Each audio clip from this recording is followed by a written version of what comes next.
The earliest known evidence of human ear surgery has just been discovered in Spain. Researchers from the University of Valladolid unearthed a skull that was more than 5,300 years old and showed unmistakable signs of an ancient medical operation. The skull was found at Dolmen el Pendon, a site that once served as a collective cemetery, beginning around 3800 BCE and remained in use for over 800 years. When the researchers conducted their analysis, they found that the woman about 35 years old had undergone a mastoidectomy, a surgical procedure in which the bone behind the ear is opened to treat infection. What shocked the scientists was that the woman had been operated on both ears. During the Stone Age, there were no anesthetics, no sterilization techniques, making such a procedure unimaginably painful. The tools used may have included razor-sharp flint blades, used to bore into the bone and scrape away the infected tissue. To this day, it remains a mystery how ancient humans could have performed such a complex technique. Was it primitive medicine or a form of torture? That question is still unanswered. The year 2021 was truly full of surprises for Earth science. Researchers have just announced the discovery of a previously unknown layer within the planet's core. Scientists have identified an entirely new layer of the Earth, what they're calling the innermost inner core. This discovery is being hailed as a historic breakthrough, originating from the Australian National University and published in the Journal of Geophysical Research, Solid Earth. According to the study, a fifth layer exists, buried even deeper than the inner core we previously knew. Scientists believe that a slight change in the structure of iron deep within the planet reveals two distinct cooling events in Earth's formation history. Joanne Stevenson, the lead author of the study, still cannot explain the cause or nature of these dual inner cores. All the research team could determine was that the true core is composed of two separate layers. Much more research will need to be conducted before we can fully understand the evolutionary history of the Earth, before every textbook in the world must be rewritten. Still, it's a fascinating piece of information for anyone to share with friends about this additional core layer. If roundworms, complex creatures found living deep inside the crust once amazed scientists, then a recent 6-week expedition to the middle of the Atlantic Ocean by an international research team has taken things even further. They now claim to have discovered life existing even deeper within the Earth's mantle. This time, it's microbial life. According to the team, these microorganisms dwell within the molten mantle itself, something scientists once thought impossible. The researchers took samples from an ultra-deep site known as the Atlantic Massif, where new oceanic crust is formed from the Earth's deep interior. The rock found in this region is called green peridotite, a type that only exists deep within the mantle but has been pushed to the surface by tectonic movement. Inside these rock samples, scientists discovered tiny forms of life. However, the team is still uncertain whether these microbes truly originated in the mantle or simply rode up with the rocks that were pushed to the ocean's surface thousands of years ago. When someone mentions Sherwood Forest, the first image that probably comes to most people's minds is the legendary outlaw Robin Hood. But what few realize is that Sherwood is very much a real forest in England, not just a setting from old stories, but a place rich with mystery and living history. And who was Robin Hood? In reality, the name was once used as a common nickname for petty thieves dating back to the 13th century. It's possible that men like Robin Hood truly existed, living in the woods, fleeing from the king and the law, carrying out daring heists. They were certainly criminals, but in the eyes of the poor, they may have been heroes. There's no evidence proving that Robin Hood was a real historical figure. The name first appeared in a poem in 1377, and by 1521, a Scottish historian named John Major had helped spread the image of Robin Hood far and wide, turning him into a kind of medieval Batman. As for Sherwood Forest itself, its history stretches back to prehistoric times, when early hunters used flint tools to survive in the area. During the Iron Age, farmers began to settle there, and even the Romans once passed through the forest in the early centuries after the birth of Christ. By the 13th century, Sherwood had become the largest forest in England, spanning 100,000 acres, precisely when tales of Robin Hood began to spread, during an era when real bandits did lie in wait for travelers along the forest's roads. Today, most of the forest has been cut down for farming. Only small sections remain like shadows of a legend that once lived in the heart of ancient England. One of the strangest and most controversial theories about what lies beneath the planet's crust is the hollow Earth theory. According to this idea, there could be vast pockets of space beneath the surface, places capable of hosting unknown life, or even an underground world filled with bizarre creatures that not even H.P. Lovecraft could have imagined. Although this theory is now dismissed as being no more plausible than the flat Earth theory, it was once taken seriously by many respected scientists. The hollow Earth theory has roots in ancient mythologies that describe a world existing beneath our own. In the early days of science, some believed that the Earth wasn't completely solid, which meant there could be enough room inside for giant organisms to survive. And incredibly, if we placed the entire planet Venus inside the Earth, there would still be enough leftover space for a biosphere with its own separate atmosphere.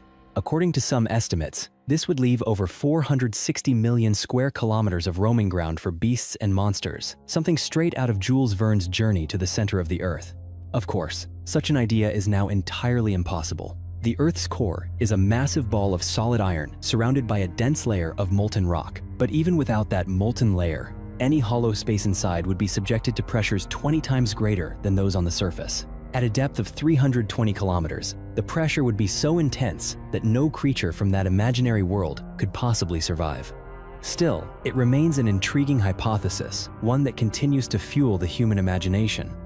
Hidden deep beneath the surface, just outside the city of Rome, lies a world of the dead, the Domitilla Catacombs, one of the best preserved underground cities for the departed anywhere in Europe. Construction of this catacomb network began in the 1st century CE, commissioned by the Domitilla family, an elite Roman lineage. The tunnels were in use for more than 3 centuries, up until around the year 400, stretching nearly 1 mile beneath the surface. Today, more than 26,000 tombs still hold human remains. These dark, damp, and eerie passageways were forgotten for nearly a full millennium until archaeologist Antonio Bosio rediscovered them in 1593. 2,000 years ago, the Roman Empire still worshipped pagan gods. But in the shadows, a new faith was quietly spreading Christianity. As the faith grew, tensions between the two worldviews escalated, especially in how they treated the dead. Pagans burned their dead on funeral pyres, while Christians believed in bodily resurrection and insisted on preserving the corpse. The only solution was to bury the dead beyond the city boundaries, and so the Domitilla Catacombs were born. Centuries later, many of those early believers still lie within, as if waiting for the day Christ will return to call them back from death. Recent studies have finally pinned down the age of Earth's solid inner core. Beneath the planet's massive onion-like layers is a solid core wrapped in a liquid sphere of iron. This molten layer is slowly crystallizing over time. Scientists have long known that the solid inner core is gradually growing as the surrounding liquid iron cools and hardens. This crystallization process generates the magnetic field that envelops the Earth, shielding life from cosmic radiation, a force that could mutate living things into something monstrous. Despite extensive knowledge about Earth's core, scientists still don't fully understand its formation history. The giant iron ball has a diameter of about 2,400 kilometers, and for years, estimates of its age have varied widely from 500 million years to more than 4 billion. The age of the Earth itself is already established at 4.5 billion years. Thanks to recent research, scientists now estimate that the solid inner core formed between 1 and 1.3 billion years ago. How do scientists know this? According to Live Science, they took a tiny piece of iron, placed it between 2 diamonds, and blasted it with an intense laser. This allowed them to simulate the extreme temperature and pressure conditions that existed when the Earth's core was forming by melting and compressing the iron sample. The results revealed that the solid inner core formed nearly 3 billion years after the outer core, meaning it appeared long after the Earth itself took shape.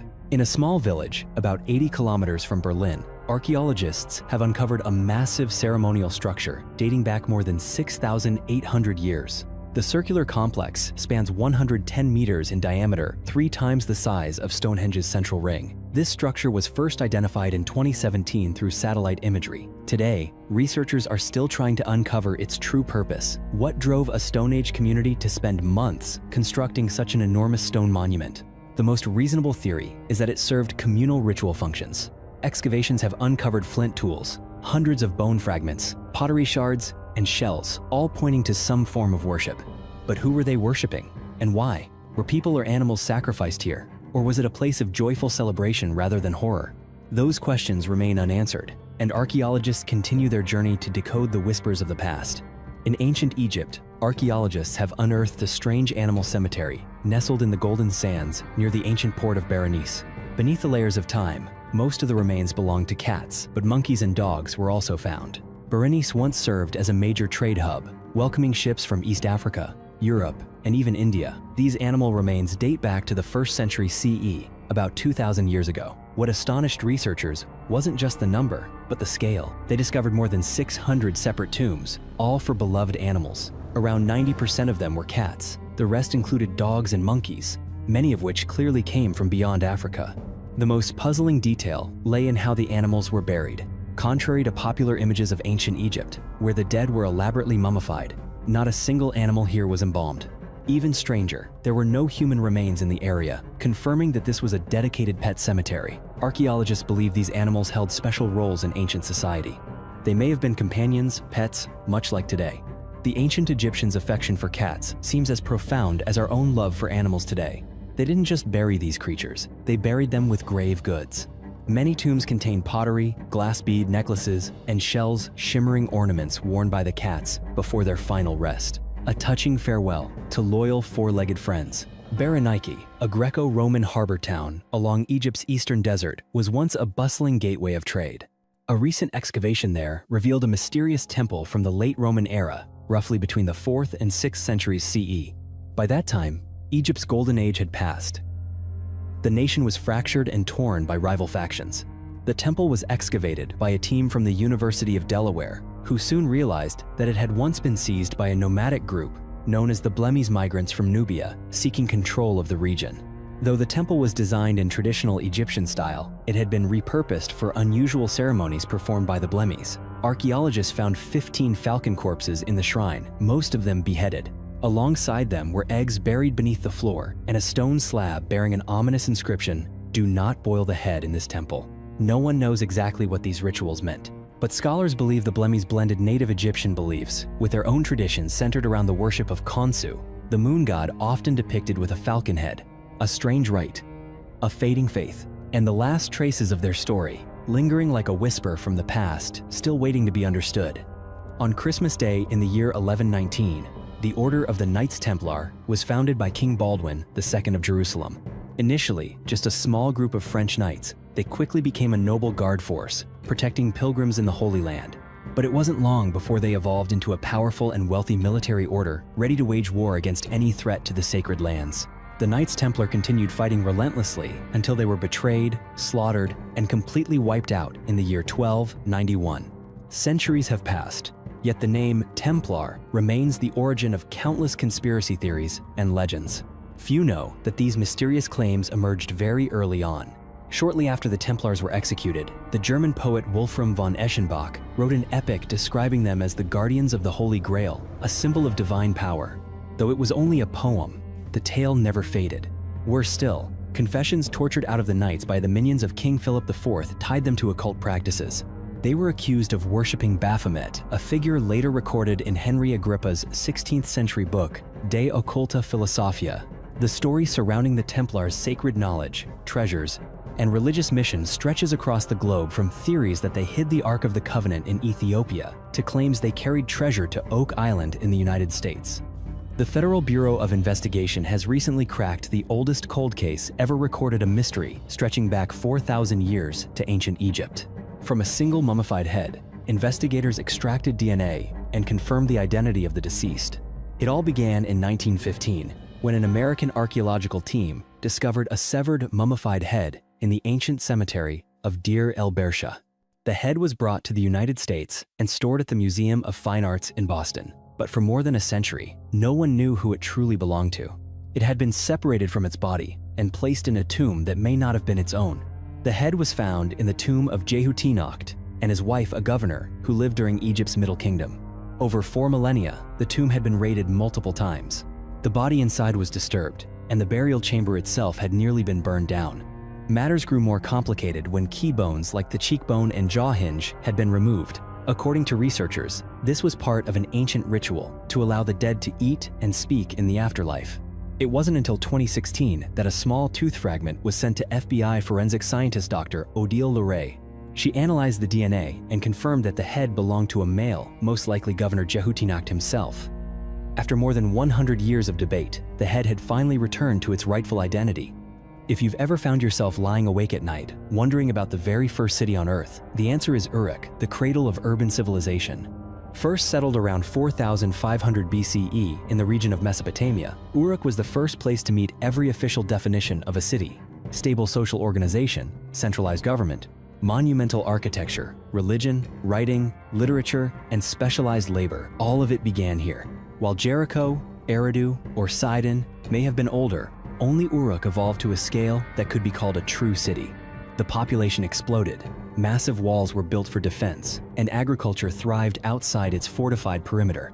No one knows exactly how many people lived in Uruk, but historians agree it had more inhabitants than any other place in the ancient world. Rumors of prosperity spread, drawing people from rural villages into the flourishing metropolis, marking a glorious beginning to urban life. The mysterious monoliths. In November of the year 2020, a strange metallic monolith suddenly appeared in the Utah desert. It was a solid vertical column, a monolith made of either stone or metal. It was discovered by state officials who were counting sheep by helicopter. The bizarre scene reminded many of Stanley Kubrick's science fiction film 2001, A Space Odyssey, in which an alien monolith jumpstarts human evolution. But in Utah, this mysterious pillar triggered no such awakening. It simply stood in silence in the empty wilderness. Within days, it became a viral attraction. Internet sleuths pinpointed the exact location through Google Earth and found that the monolith may have been standing there unnoticed since the year 2015. But then, as if by magic, it vanished without a trace just as crowds began arriving. Less than 1 week later, another monolith appeared in Romania. By early December of the year 2020, a third was discovered atop Pine Mountain in California. Not long after, a fourth was found in Pittsburgh and a fifth in Las Vegas. However, the Pittsburgh monolith turned out to be a candy store advertisement. But then, on December 6th, a sixth monolith was discovered in the Netherlands. Since then, no new monoliths have appeared, and the origins of those already found remain a mystery. No one knows whether this was the work of extraterrestrials or simply an elaborate human prank. If it was a hoax, it was a masterful performance, as monoliths emerged across the world within days. And one question remains unanswered. How did the first one sit hidden in the desert for so many years? Too many questions and far too few answers. Few people know that deep within the Earth lie remnants of an alien world, a planet that once collided with ours in the solar system's distant past. Scientists have now located the remains. Around 4.5 billion years ago, a Mars-sized planet named Theia smashed into Earth. That violent impact not only created the moon, but also left behind two massive pieces of Theia trapped in Earth's mantle. The existence of Theia has never been disputed by the scientific community. All agree it once struck Earth. Breaking apart, some fragments formed the moon, while others were buried deep underground. A new study, led by geodynamicist Qian Yuan of Arizona State University, suggests that two of Theia's remnants, each nearly the size of a continent, are now buried beneath West Africa and the Pacific Ocean.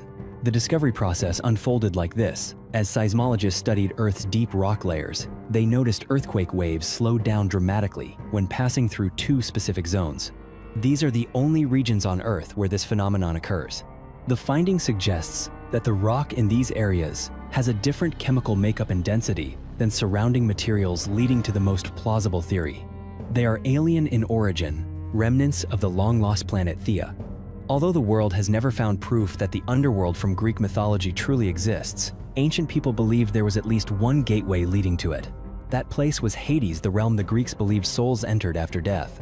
Believing the underworld lay beneath the earth, they thought it could be accessed through natural caves and underground tunnels. One of those legendary gates was said to be located at Cape Matapan in Greece. It was here that Orpheus descended into the underworld to find his lost wife. And it was also here that Hercules journeyed into the darkness to capture Cerberus, the three-headed dog guarding the entrance to Hades. The ancient Spartans revered this place so deeply that they built temples and altars along the rocky cliffs, including a temple dedicated to the sea god Poseidon, which still stands today. Though it is now known that the caves at Matapan lead only to submerged coastal chambers, the ruins remain echoing an ancient belief in the world beyond.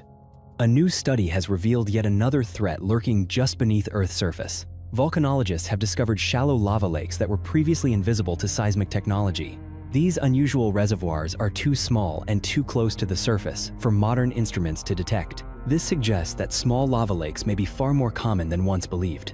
The consequence is that planning and predicting future volcanic eruptions could become much more difficult. A hidden lava lake can turn a seemingly minor eruption into an explosive catastrophe, defying expert forecasts.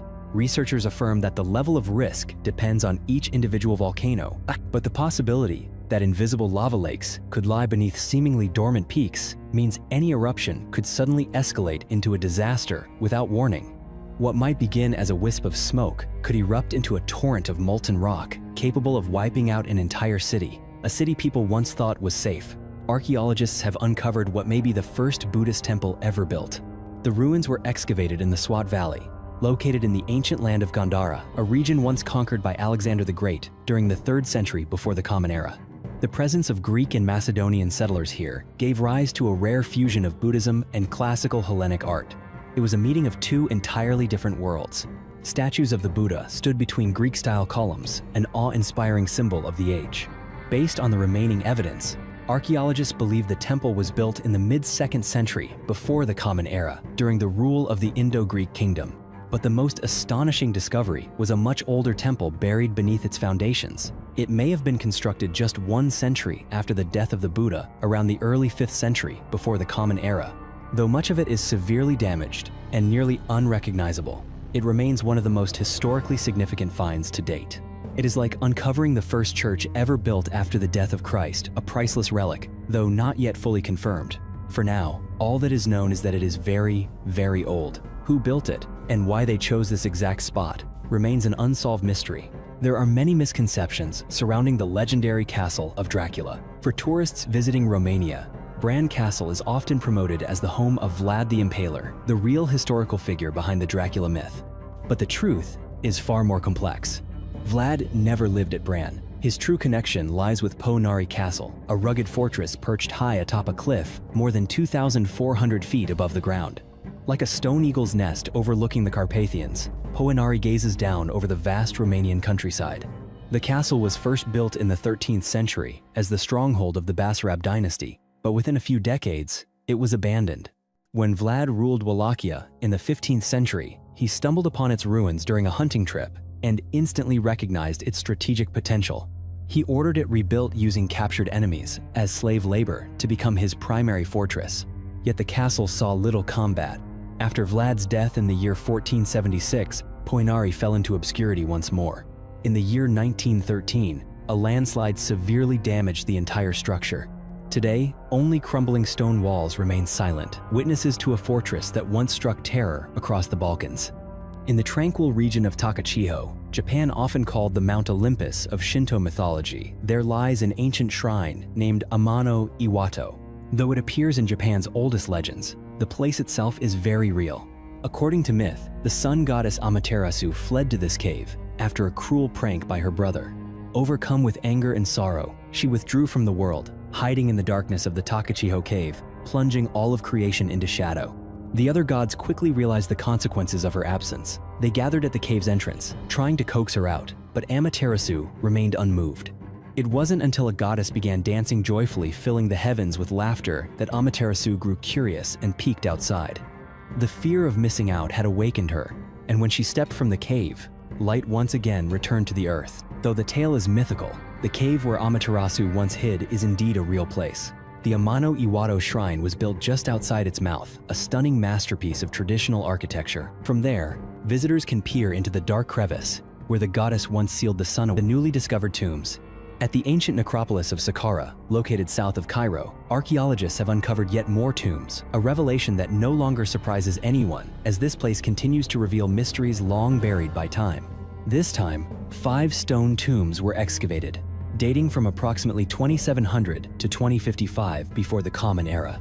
They lie near the lesser-known pyramid of King Merenre, a structure more than 45 meters tall from the 6th dynasty of ancient Egypt. Despite nearly 5,000 years having passed, the walls inside the tombs remain vividly colored. Researchers believe these tombs once belonged to high-ranking officials in ancient Egypt's government. At least 2 of the tombs have been identified as belonging to women, one of whom was a priestess named Peti, a servant of Hathor, the goddess of love and fertility. Peti was not just a religious figure. Traces left behind suggest she also played a role in state affairs, a detail that illuminates the status of women in ancient Egyptian civilization. Prison of the Demon. In the highlands of Iran stands a chilling and mysterious site known as Solomon's Prison, or the Prison of the Demon. Shrouded in dark legends, it has long been considered forbidden ground by locals. According to tradition, King Solomon sealed a demon inside this tower, and since then it has continuously released deadly poisonous gas. The locals avoid the site out of generational fear, but tourists are lured by the mystery. They come seeking the truth behind the legend. Could there really be a demon imprisoned beneath the earth? In reality, the structure was built during the Sasanian Empire, which ruled from the year 224 to 651 of the Common Era, more than a full millennium after Solomon's death. The Sasanians built atop a naturally formed conical hill created over thousands of years. Deep inside was a sulfur-rich hot spring, the true source of the poisonous vapors recounted in folklore. In essence, it was a volcanic vent filled with salt and sulfur. Atop this volcanic cone, a crude stone structure was erected once used for human sacrifices. Zoroastrian priests would lead victims to the summit and cast them into the crater as offerings to harsh deities. Sometimes, they would simply imprison people inside and let the toxic fumes finish the ritual. A haunting ruin, and perhaps the most terrifying tourist destination one could dare to visit. Deep inside the Great Pyramid of Giza, also known as the Pyramid of Khufu, lies a network of underground shafts and corridors that lead to mysterious chambers. The entrance lies near ground level, sloping downward before suddenly splitting into two paths. One descending, and the other ascending. If one chooses the upward route, they arrive at the Grand Gallery, a colossal passageway that leads directly into the pyramid's core. There, within the heart of the monument, lies an enigmatic room known as the Queen's Chamber. Discovered in the year 1872, the chamber had been sealed behind a dense limestone wall. No one knows why it was so thoroughly hidden. When archaeologists entered, they found nothing but absolute silence. The walls were lined with smooth limestone, and the ceiling was shaped in a pointed arch. Every detail was crafted with incredible precision, yet seemed to serve no clear purpose. Only a few unidentifiable objects were found. A small piece of copper, a fragment of wood, and a metal hook of unknown use. These relics only deepen the mystery. Many theories have circulated over the decades. Some believe it was once a treasure vault, looted and sealed long ago. Others think that because it lies directly beneath the king's chamber, it served as a tomb for the pharaoh's soul, a sacred burial space for the spirit, while his body rested above. Perhaps the eternal soul of Khufu was entombed within that silent, empty room we now call the Queen's Chamber. Greater Tartaria. The theory of a lost ancient empire called Greater Tartaria originated in Russia, with its main proponent being Anatoly Fomenko, the author of New Chronology, a work filled with pseudo-historical claims. According to this theory, Greater Tartaria was once a vast and advanced civilization centered in what is now Russia. Its architectural wonders allegedly included sites like Penn Station in New York, the Singer Building, and even the World's Fair of the Year, 1915, all said to be relics of Tartary's golden age. In fact, any building from the Gilded Age is often attributed to this mysterious empire, but the theory quickly descends into absurdity. Believers claim that a great mud flood destroyed much of the ancient world shortly before the First World War. The two subsequent world wars, they argue, were waged to erase the last remnants of Tartarian architecture. Some even suggest that Greater Tartaria once built the White House and the pyramids of Giza. According to journalist Zach Mortis of Bloomberg, this conspiracy theory is about as credible as believing the Earth is flat. Blombos Cave, perched on a limestone cliff overlooking South Africa's coast, is the site of the oldest prehistoric artwork ever discovered.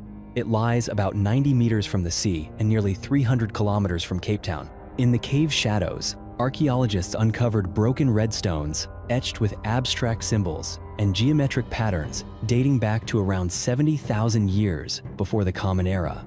In addition, ancient people crafted necklaces from seashells. The next comparable artwork would not appear until 30,000 years later, in El Castillo Cave in Spain. Blombo's art predates all known European forms of expression by 50,000 years. And that's not all. Researchers also found Africa's oldest bone tools here, made from polished animal bone and more than 80,000 years old. At that point in time, humans had not yet fully evolved into modern Homo sapiens. In the year 2013, archaeologists uncovered a strange ruin in Turkey, a site referred to as Pluto's Gate. The location matches with eerie precision the ancient descriptions of a temple believed to lead to the underworld. In antiquity, it was considered a literal gateway to hell before vanishing entirely from historical records in the 6th century. According to the Greek philosopher Strabo, the area was always covered by a thick mist, so dense that the ground beneath it could not be seen. The air was dark, cold, and damp enough to send shivers down anyone's spine. Visitors from across the ancient world made pilgrimages to this place just to glimpse what they believed was a portal into eternal darkness. During the period of Greek control over the region, 2,000 years ago, it was one of the most popular destinations in the known world. Even those who arrived as skeptics often departed firmly convinced of the underworld's reality. Travelers could buy small birds or animals, much like one might purchase a hot dog at a modern stadium, and release them before the gate. Instantly, the creatures would die. Only the priests were able to pass unharmed. The reason was, geological Pluto's gate sits directly above a natural fissure in the earth, which constantly emits toxic gases. Small animals would die within moments of exposure, but the priests, perhaps accustomed to the fumes or already in a hallucinatory state from inhaling them, could remain standing at the threshold for short periods without collapsing. Legends of the Fountain of Youth have appeared in cultures across the globe. From Japan to Polynesia, tales of a magical water source capable of healing or bestowing immortality have been told for thousands of years. Yet among these stories, one myth is tied to a real place rooted in the expedition of Spanish explorer Juan Ponce de León. He once heard tales of a miraculous spring and a river of renewal located north of Cuba, around the time of Columbus's second voyage to the New World in the year 1493.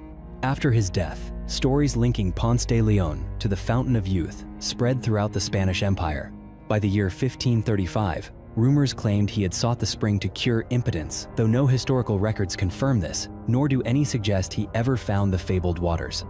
In a seemingly ordinary field where sheep now graze peacefully in Ireland, an ancient and eerie ritual once took place. 2,000 years ago, the Celtic people performed sacrificial rites in a cave they believed was a literal entrance to the underworld.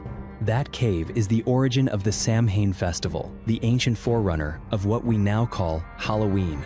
On the night of October 31st, people would disguise themselves as demons, dance around fires, and offer animal sacrifices to appease spirits from the otherworld.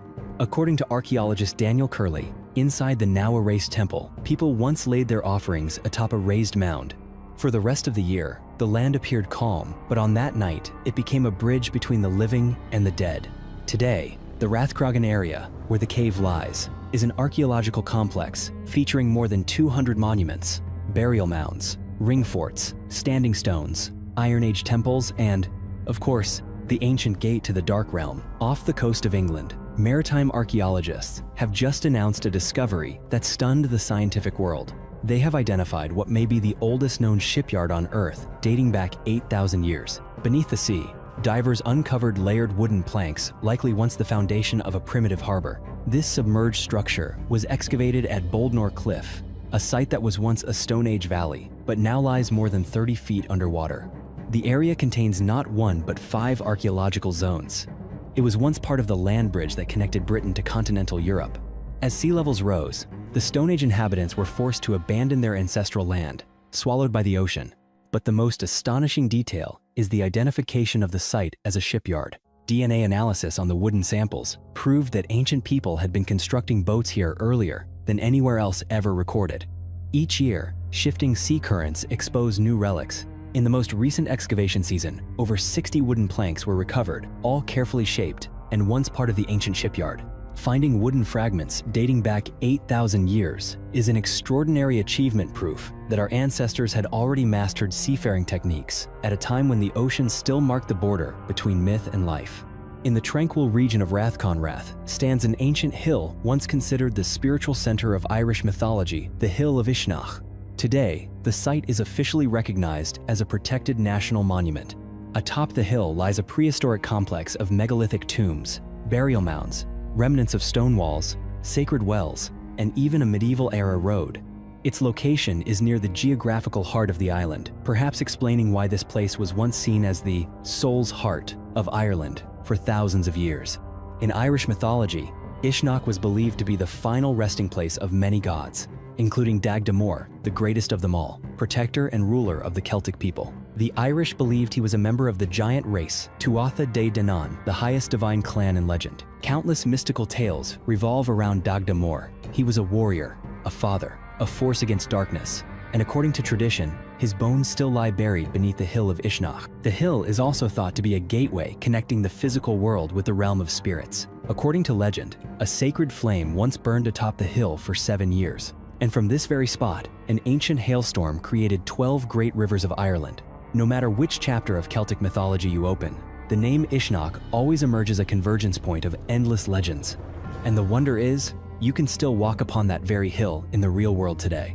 At the Bronze Age site of Tal El Vuhamam, archaeologists have uncovered an unbelievable phenomenon. This city was completely incinerated around the year 1650 before the Common Era. At that time, Tal El-Hammam was one of the 3 largest cities in the region, arguably even larger than Jerusalem. The city boasted mud brick structures up to 5 stories tall, temples, and academic centers, a true urban civilization of the early age. What stunned experts was that the damage did not resemble war destruction. The city appears to have melted instantaneously in a catastrophic event unlike any other. Today, many scientists believe Tal El-Hammam was obliterated by a meteor exploding in the atmosphere, producing destruction equivalent to 1,000 nuclear bombs. That violent blast may well be the source of the legend of Sodom and Gomorrah. According to the book of Genesis, these cities were filled with sin, so much so that God rained fire and brimstone from heaven to destroy them. The biblical account describes flames from the heavens annihilating the entire population and their buildings. And now, modern science appears to confirm it. According to archaeologist Christopher R. Moore from the University of South Carolina, a meteor airburst swept through Tal El-Hammam. It exploded approximately 2.5 miles above the ground, generating temperatures up to 3,600 degrees Fahrenheit. In that instant, people's clothing ignited, wood turned to ash, pottery and metal swords melted away. A shockwave traveling over 740 miles per hour then ripped through the city, shattering structures into dust. Ancient people, unable to explain such a terrible calamity, attributed it to divine wrath. And that is how the legend of Sodom and Gomorrah has endured into modern times. At Abu Ghurab, located between Cairo and Saqqara, archaeologists have recently uncovered the remains of a mysterious ancient structure, believed to be one of the 4 legendary sun temples mentioned in ancient Egyptian lore. Abu Ghurab is less famous than the pyramids of Giza, but it was once the major necropolis of the ancient capital Memphis during the Old Kingdom. Archaeologists have found 14 royal pyramids, tombs dating back to the 21st century before the Common Era, and now a mysterious temple. The latest discovery was made by a Polish-Italian team excavating the temple of Pharaoh Nusser-Ini of the 5th dynasty, where they uncovered the foundation of a mud brick structure. Egypt's Ministry of Tourism and Antiquities believes this may be the remains of one of the legendary sun temples built by pharaohs to honor the sun god Ra. Although 6 sun temples are recorded in history, only 2 have been found so far. The site at Abu Ghurab could be the 3rd, meaning 3 more may still be hidden beneath Egypt's sands. However, due to the structure's poor condition, archaeologists cannot definitively confirm that this is one of the long-lost legendary temples. If you ask who was the first vampire in literature, most people immediately answer Dracula. But long before Bram Stoker's Legend of the Blood Count, another spectral figure quietly haunted the pages of fiction Carmilla. Author Joseph Sheridan Le Fanu laid the foundation for modern vampire lore. In the year 1871, he published a novella titled Carmilla, telling the strange story of an English young woman named Laura, who became entranced and haunted by a beautiful woman named Carmilla. A mysterious romantic bond developed between them. But when local young women began falling gravely ill and dying from a strange illness, Laura weakened in turn. In her recurring dreams, she was attacked by a giant cat at night.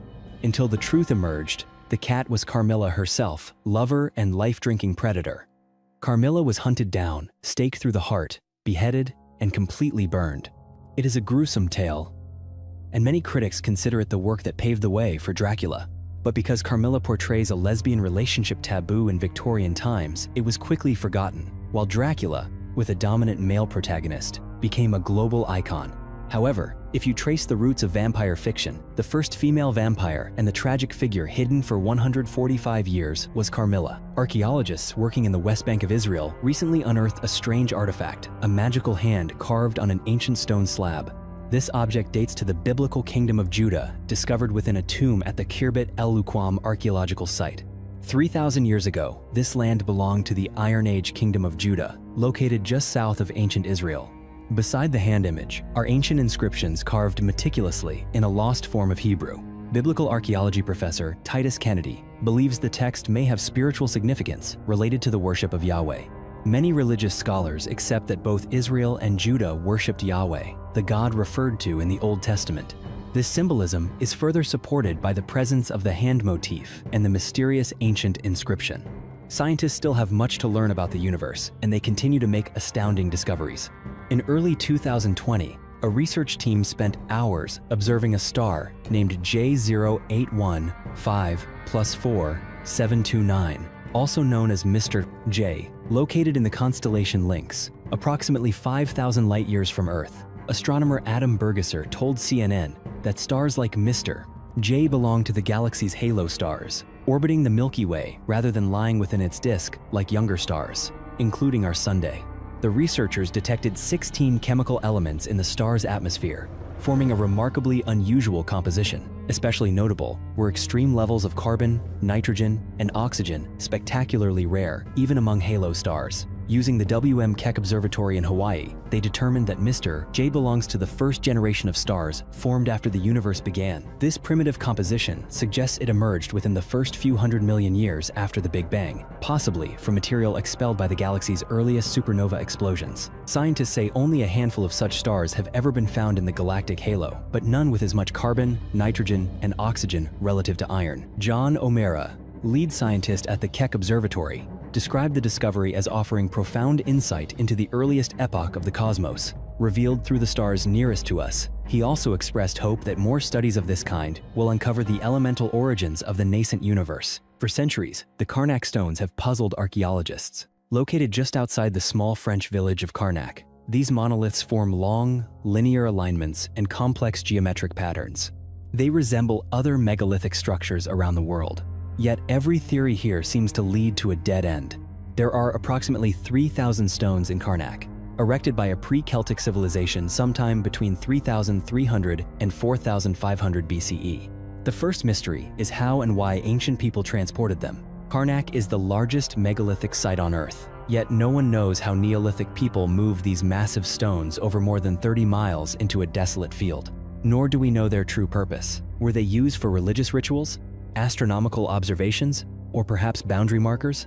All remain speculation. Yet Karnak stands today as one of the best preserved megalithic sites in the world contemporary with Stonehenge, but far more complex and enigmatic. In July of the year 1959, American geologist Paul T. Walker left behind a message in a bottle for a very specific reason.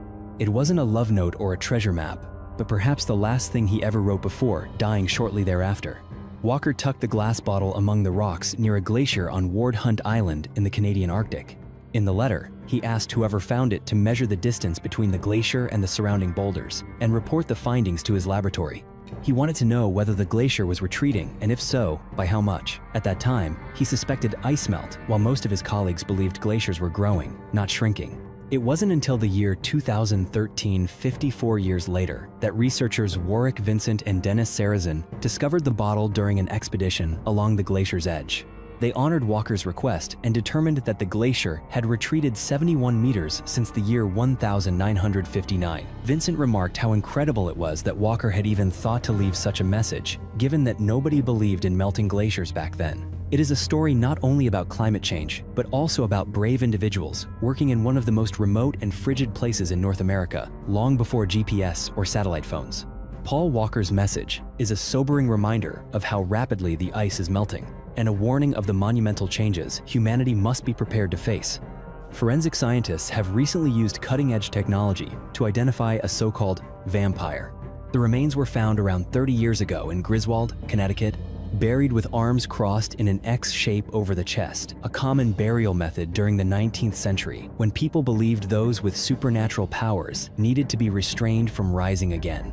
Someone must have feared that this man would return from the grave to suck the blood of his neighbors, and so crossed his arms to prevent it. The man was identified as John Barber, traced through the grave marker JB55, and historical records of a man by that name from that period. He wasn't a real vampire. He had likely died from tuberculosis, a disease that caused victims to cough blood and was often mistaken for vampirism. Scientists at Parabon Nanolabs extracted DNA from the skeleton. They went even further, reconstructing his face using machine learning and three-dimensional modeling. He had light skin, brown eyes, brown hair, and an abundance of freckles. The resulting face bore an eerie resemblance to a villain from Pirates of the Caribbean, a mystery from the 19th century, now revealed through the science of the 21st. Around 1,500 years ago, a horrific tragedy unfolded on the island of Öland, off the coast of Sweden. This island lies at the northern edge of Europe, where icy winds slice through the skin and life clings on at the heart of a howling vortex. Back then, the weather was not the only threat people lived in constant fear, never knowing when death might strike. The evidence of the massacre was discovered at Sandby Borg, now just a flattened ruin marked by crumbling stone walls, once built from repurposed blocks of an ancient fort. The original fortress, constructed around the year 400, covered an area roughly the size of a soccer field and was one of about a dozen similar structures from the migration period, a time when the Roman Empire was collapsing. The people built this place for shelter, to survive in peace amid chaos. But then attackers came, stormed the homes, and slaughtered the inhabitants where they stood, leaving bodies sprawled, unburied, unable even to scream for help. After that, no one returned. The earthen walls crumbled with time, turning the site into a cold, shallow grave. Helena Victor, from the Kalmar Museum, called it a one-of-a-kind crime scene, an entire village wiped out in an instant, never disturbed again, never looted or buried. The islanders knew what had happened, but they were too terrified to enter. The crime remains unsolved. No one knows who the killers were or why an entire community vanished in such chilling silence. Europe's most famous mummy was discovered in the Alps 30 years ago. He had lived 5,000 years earlier, the only known prehistoric human ever found trapped in a block of ice. Like a character from a graphic novel, but this story is entirely real. Ötzi was found lying still in the frozen edge of a glacial lake at an altitude of nearly 3,000 meters, near the border between Austria and Italy. He had been preserved by the extreme climate, thin air, slicing wind, and sub-freezing temperatures. So, what have scientists learned from his body over these past 3 decades? Since being recovered, Ötzi has been housed and studied at the South Tyrol Archaeology Museum in Italy. His remains are kept in a climate-controlled cold room at -21.2 degrees Fahrenheit. 5 times a year, his body is sprayed with sterile water to maintain its frozen, hydrated state. Oliver Peschel, the preservation expert, once called him the most thoroughly studied human corpse in the world. Among the findings, Ötzi stood only about 1.50 meters, 7 tall, died at the age of 46, and was left-handed, a rarity.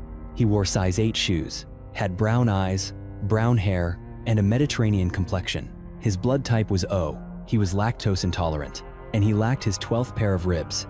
He had severe dental decay, suffered from Lyme disease, and experienced chronic joint pain in his shoulders, hips, and knees. Most strikingly, his body bore 61 tattoos, clear evidence that tattooing was already fashionable over 5,200 years ago. On the Mediterranean island of Corsica, researchers have uncovered a peculiar burial practice: corpses laid to rest in giant jars. In the year 2019, they began excavating a cemetery dating to the 3rd century CE, covering about 560 square meters and containing at least 40 tombs.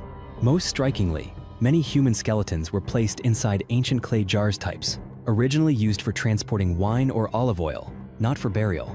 Yet for unknown reasons, the Corsican people repurposed them as coffins. Archaeologists still cannot explain why this practice arose.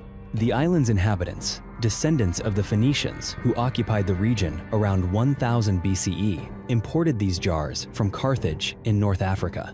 But the reason behind turning transport vessels into burial jars remains mysterious. Child burials in jars existed from the Bronze Age through to the 20th century, but no one fully understands the belief behind this enduring tradition. In the year 2018, scientists published a startling discovery. They had successfully revived 2 microscopic worm species after tens of thousands of years frozen in permafrost. Published in Doclady Biological Sciences, the research described these tiny multicellular creatures as the first of their kind ever brought back to life after being frozen for millennia. The roundworms measure barely 1 millimeter in length, but are incredibly resilient. Some species can survive up to 8 meters underground, deeper than any known multicellular organism. Though famed for adapting to extreme environments, the ability of these worms to revive after 30,000 years of freezing overshadowed every previous claim to fortitude. Researchers retrieved 2 well-preserved samples containing worms from separate areas of Siberia. They isolated the adult females and thawed them, and before long, the worms began to move and feed normally. Scientists now aim to understand the mechanisms that enabled these tiny creatures to resurrect after being frozen for so long. In the Rops Mountains of Bulgaria, an anonymous man in his 30s accidentally unearthed a bizarre object, an uncanny skull unlike anything seen before. Since that moment, it has become one of the most controversial and mysterious discoveries in archaeological history. What makes the skull extraordinary is not so much its shape, but the rumors swirling around it. Some believe it offers physical proof of extraterrestrial life. Others dismiss it as a crude hoax. Yet whatever one believes, the skull undeniably exists. Dr. Kovachev, the director of the Paleontology Museum in Asenovgrad, confirmed the skull bears no resemblance to any known primate species. It possesses 6 eye sockets, an anatomical feature no earthly creature has ever had. Some claim its owner had 6 eyes. Others argue it belongs to an unknown biological system entirely. Even more bizarre, the skull appears to have no mouth. It does not match any creature known to have existed on Earth for the last 30 million years. But while the object is real, that does not automatically make it alien. Some experts speculate it may be the deformed skull of a giant panda or another forest creature, deliberately altered by humans to appear otherworldly. To date, no scientific DNA analysis has been conducted, deepening the mystery and the skepticism. What is it? Truly a piece of wildlife remains? An elaborate forgery? Or alien evidence? The truth remains locked in shadow. Between 4100 and 1750 BCE, the Sumerian civilization thrived in Mesopotamia long before Greek gods or Egyptian mythology. The Sumerians, along with the Akkadians, Assyrians, and Babylonians, worshipped a pantheon known as the Anunnaki. Though many scholars interpret the Anunnaki as deities within ancient Mesopotamian religion, recent decades have spawned a bold hypothesis. Could these ancient gods have been extraterrestrials? From television shows to conspiracy theories, the name Anunnaki has become a symbol at the intersection of science and myth. Depictions on stone tablets and temple art present them as offspring of the sky god and an earth goddess Ki, powerful entities shaping human destiny. Fascinatingly, no ancient record describes the Anunnaki as a unified group. There is no definitive list of names.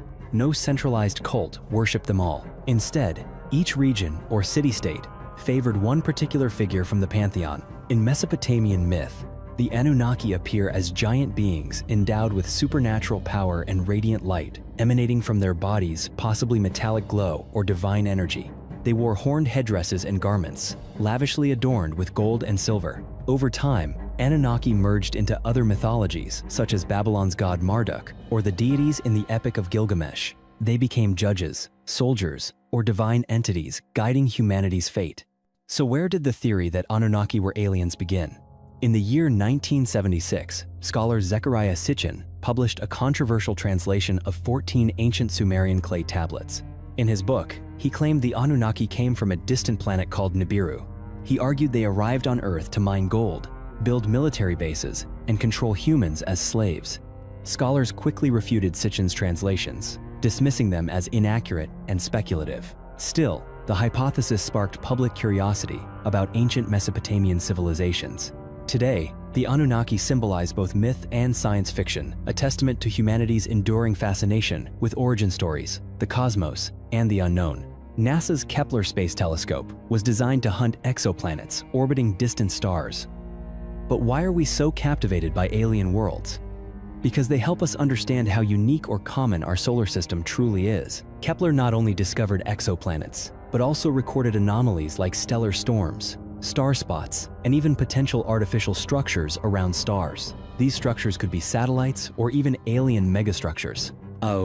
Kepler detects planets by tracking dips in a star's brightness each time a planet transits. The light dims. After observing over time, Kepler can map light curves to infer the size and shape of the object. 99% of the planets discovered are spherical, like other planets in the Milky Way.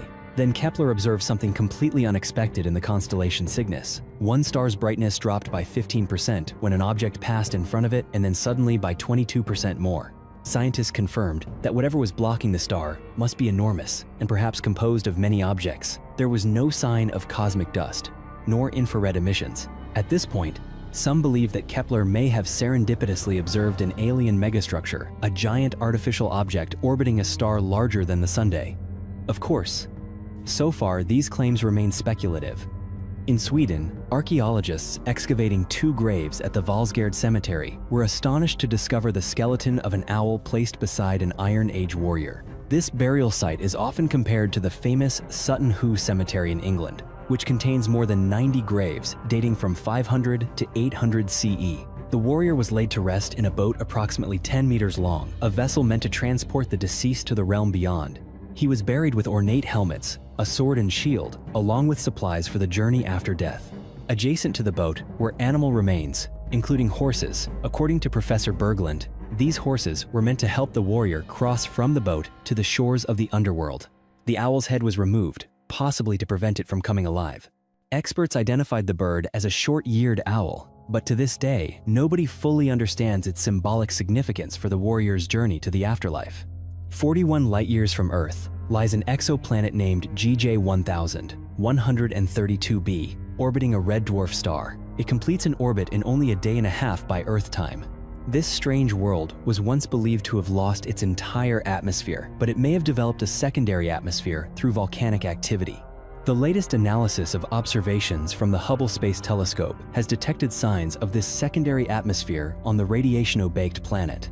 According to current hypotheses, GJ-1132b was once a gas giant, rich in hydrogen, and much larger than Earth, but it lost its primordial atmosphere due to intense stellar radiation, leaving behind a rocky core roughly Earthwise-ized. We once thought that planets exposed to strong radiation would be dull because they'd lost their atmospheres, said study author Raisa Estrella. But scientists realized they were wrong, at least in this case when they discovered that GJ-1132b nevertheless retains an atmosphere containing hydrogen, hydrogen cyanide, methane, and a layer of haze similar to polluted smog. Experts believe that because the planet orbits so close to its star, volcanic activity frequently vents gases through cracks in the rocky crust, creating the secondary atmosphere. The research team hopes to continue studying this mysterious planet and raise a profound question. How many rocky planets in the universe did not originally form that way? The world's largest cut stone may surprise many. It's not in Egypt, not in England, nor in the Americas. The largest monolithic block ever crafted by humans is known as the Southern Stone, located at the Baalbek ruins in Lebanon. This massive block weighs 1,242 tons, a figure that astounds anyone. Initially intended to serve as a foundation for a temple just over 900 meters away, its sheer size proved too daunting for the builders. Nevertheless, they managed to move other stones weighing up to 800 tons inside the temple and raise them more than 6 meters high. This feat of engineering is nearly forgotten today, yet the ancients placed these colossal stones with machine-like precision. The Southern Stone itself could not be moved. Remarkably, archaeologists recently uncovered a larger stone buried just meters away. It now protrudes more than 18 meters above ground, though excavation is still ongoing. This discovery only deepens the mystery surrounding this ancient monumental site. So who truly built the Baalbek temple, and why? The Romans called it Heliopolis, and the area around it had been inhabited since the Bronze Age.